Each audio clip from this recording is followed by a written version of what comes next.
Hi guys, Vicky from Trialist Meat and welcome back to my channel. And in today's video I am going to be showing you how to make a very simple, easy parsnip soup. So let's get into it. So before we start, I'll talk you through the spices because you might think, oh my god, I haven't got that spice at home, I can't do this recipe. So half a teaspoon of turmeric, optional, it just sort of gives it a colour. So if you haven't got that, don't panic.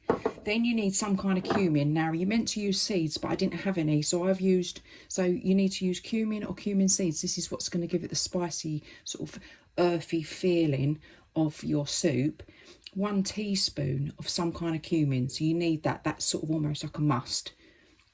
Then you need a teaspoon of mustard seeds. You can use black or the normal traditional mustard seeds. I've used half a teaspoon of each because I couldn't make up my mind which one to use, so a teaspoon of that, and a teaspoon of some kind of coriander. So it can be whole coriander, it can be coriander seeds, it can be coriander powder, but a teaspoon of that. Right, so we're going to add the parsnips onto a baking tray, the onion,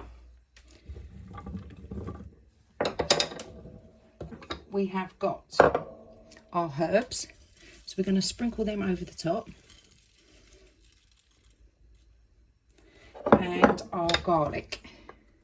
So just blob bits in. Don't worry, we are going to stir this around. An ice cracker salt and pepper is optional. I'm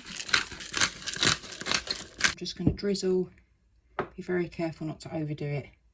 Tiny bit of oil, about 2 teaspoons of oil. And we're going to mix this around. Now this is going to go in the oven for about 45 minutes.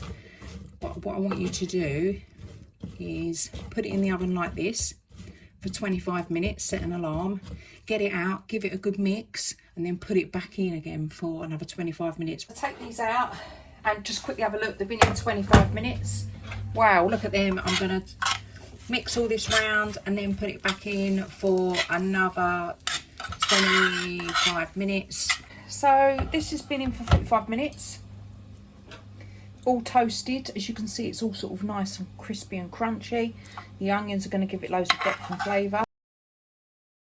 We've put all the mixture into the blender and we're going to add a bit of stock. Now I do this gradually. I put a little bit of stock in, blend it, see what the consistency is and keep adding it. I think that's the best way. Have a little look, still quite thick. Add some more stock. Let's have a little look. Wow, so that's nice and thick. You could add a bit of plant-based cream or normal cream through that if you want it with a sort of more creamy texture, but that's a nice soup texture. And there you have it. 2 super large pots of soup to be put in the freezer, or you can put in the fridge. I did a tiny little dash of cream on the top. Lovely. For all things less meat and veganuary, click that subscribe button for future notifications.